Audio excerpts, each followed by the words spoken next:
Okay, let's get started.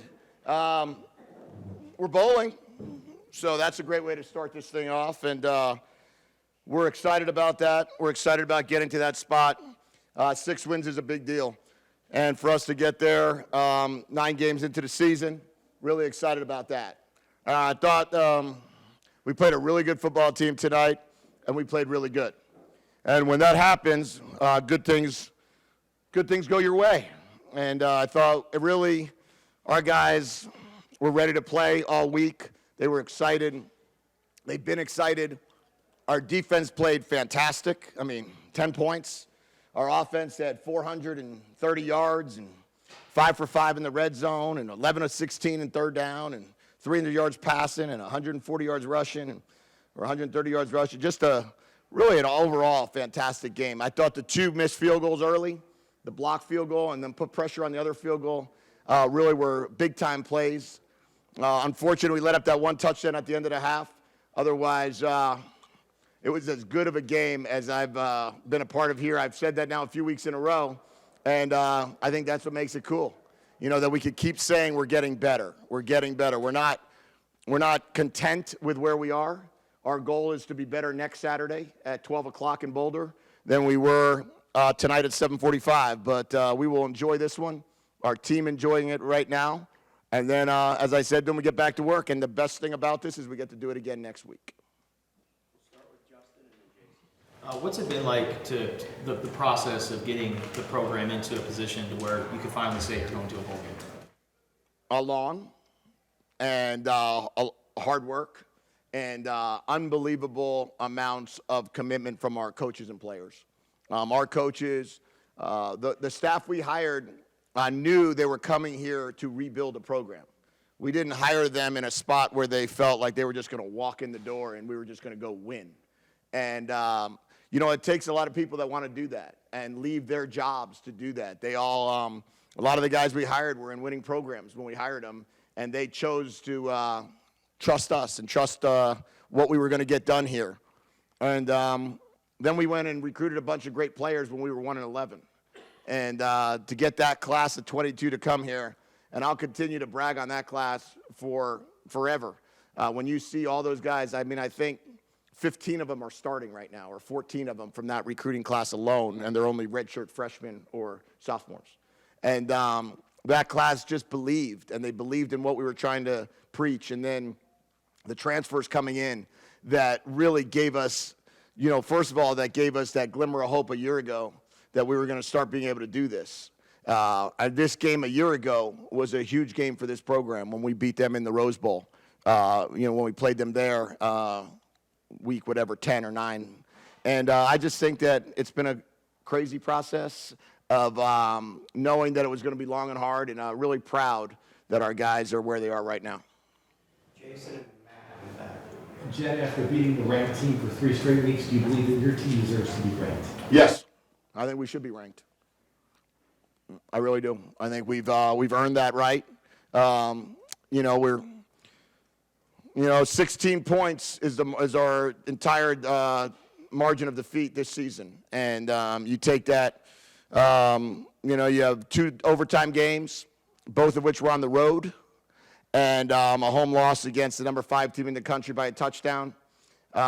When we were at a bunch of new starters for that first game, I think that our team has proven that they deserve to be in that conversation. And hopefully tomorrow we'll find out if we are. And if we're not, we'll just have to go to work and try to win the next one. Jedd, there's a difference between hoping to win and expecting to win. And Jonas Coleman said after the game that we expected this. Is that expectation, is that mentality representative of the turning point in your program? Yeah, I think that's where we are right now. Our team goes out there. Our team believes we're going to win every game we play. And I think that they've proven that to themselves that they can. I don't think there was any doubt. And I really do. I look at this year's USC game as a turning point in our program for this season, because I think we went there, we were a 22-point underdog. And we go to triple overtime, we take a 17-0 lead, we wind up losing the game 43-41, and everybody ran into that locker room with a sense of, we belong. And when you feel you belong, then you go into every game after that with an expectation to win.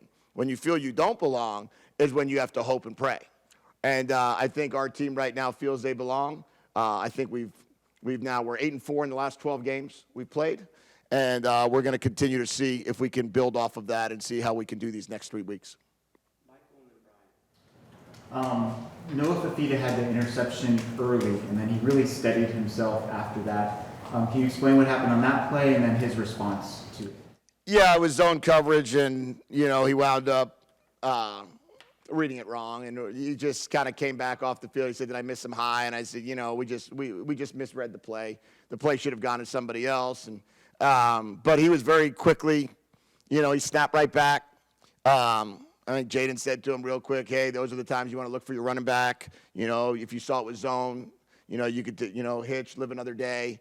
And then we kind of all just reset. And we just said we go to the next play.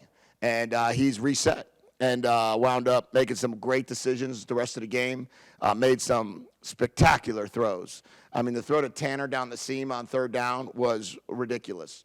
The catch that T-Mac made on the third down early in the game was fantastic. And then obviously the throw that Noah made in the end zone off to T-Mac that got overturned was just, the ball was put in the only place the ball could have gone for that catch, and then T was able to come down with it. Two questions. First third down you had in the second half, it's 3rd and 6, and you decide to run the ball against the Pac-12's top rush defense. What's the choice in going to that, and why did you continue to stick with the run despite knowing what you were facing? Yeah, I believe in our running game, number one. I believe in what we're trying to get done. I think sometimes you get caught up a little bit. To be honest with you, about 4 weeks ago, I was watching the Ole Miss-Auburn game, and Lane and Hugh Freeze, both of which I respect offensively, I think they're fantastic. We're running the ball a lot more than I ever do on third down. And I said, I got to start thinking about this a little bit more, that maybe I'm missing something, maybe a little bit too NFLized. In the NFL, you just don't run the ball on 3rd and 2+, But I just started looking at it more and more and just started believing in certain runs and certain concepts. And it was a time that we were able to hit the run, and it was a great run by Jonah. Jonah made us look good on that one. You had 3 stops in the red zone on 5 trips. Already, I think, 10 or 11 this season, where it was only 7 last year. Where has this come from, the red zone defense? Well, remember in training camp, we talked a bunch about the fact that we started in the red zone this year. And we committed the first 5 days of training camp practice was going to be red zone offense, red zone defense. And I think we're probably in the top 5 in the country on red zone offense. And on defense, we're now sitting there in a spot where we're keeping guys out of the end zone. We're sitting at about 70%, where last year it was about 90-something%. We've been stopped twice. I think we're 35 for 37 on offense in the red zone. Last year we were 90th in the country.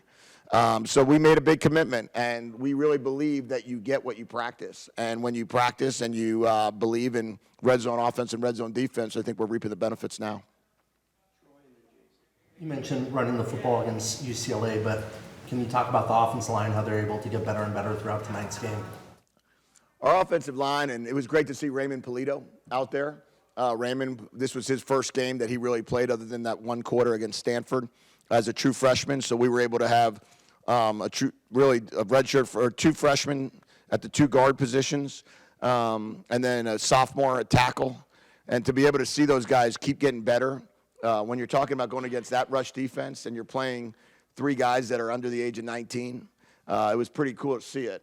And to see how those guys have grown under Coach Carroll. Coach Carroll's a fantastic line coach, and he's done a great job of developing. If you look at Jordan Morgan's development, if you look at Jonas Evanea's development, if you look at all these guys' development, Coach Carroll has just done a fantastic job with that. And then defensively, just seeing how the defense has kind of gotten its own identity over the last couple weeks, just the job that Nansen's done there. Coach Nansen and the staff have done an incredible job. And where we were to where we are is as big of a jump as what we made in 21 to 22 on the offensive side of the ball. And, you're talking about an enormous leap of success. And we're playing with a bunch of guys. We rotate guys. You could see probably 18 to 19 players every week defensively play. And Coach Nansen, Coach Cecil, Coach Aquina, Coach Kafusi, that group, and Coach Richardson bringing those 2 new coaches in have made huge impacts into our program. There's multiple guys in the program that are playing large roles for you that were here with the bottom of the, when the program was not doing well at all. What's it mean for you, like guys like Wiley and Dalton and all that, to be able to kind of to coach them to a bowl game and give them that on their way out? Yeah, Mike Wiley, Jordan Morgan, Traden Stukes, those guys, stand out of my mind of guys that just believed and stayed the course. And they wanted to be here and wanted to be with us and and they are everything you want in a football player and in a person. I mean, I always brag on Mike, Eller graduate, came back, does an incredible job, 2 winning touchdowns last week, fights back to injury, everything you asked for. Jordan Morgan, I mean, this is a psychological game with Jordan Morgan. This is when his injury happened when he played UCLA a year ago. Came back and just played fantastic. Those guys were here when it was tough, and all they did was just work and believe and trust the process, and I think that's a huge part of it. Last question to Justin. 2 questions. How effective was the scheme with Irby playing tonight? It was good, I guess. We held them to 10 points, and they scored 7 in the 2-minute drive. So I would say very. We'll continue to use the right personnel groups that we can use to be able to get all of our players on the field. And what a great win for Martell Irby. Graduated from UCLA, came here. Tyler Manoa graduated from UCLA, came here. DJ Warnell transferred here. Big win for Coach Nansen. Big win for Coach Doherty. Big win for Coach Kafusi. Just a great win for all those guys. Really proud of them. And then what was your perspective just seeing the whiteout crowd and atmosphere and having all the alumni in town? Yeah, I need to apologize for not starting with that because that was awesome. That was the best environment that we've had since I've been the head coach here. The crowd was great. They were into it. They stayed. They were fired up. The student section was awesome. I hope we don't have to beg for sellouts. I hope they just start happening now. And what a great deal to get Gronk here. That was awesome. The Wildcat Walk was by far it was incredible, the Wildcat Walk this week. Our kids embraced it, and our kids loved it. And appreciate all of you guys staying until 11:30 every weekend. Hopefully we can get an earlier game in 2 weeks. We'll know on Monday. But other than that, we're just going to keep grinding, keep working, and keep filling the stadium up. So thanks, I appreciate it.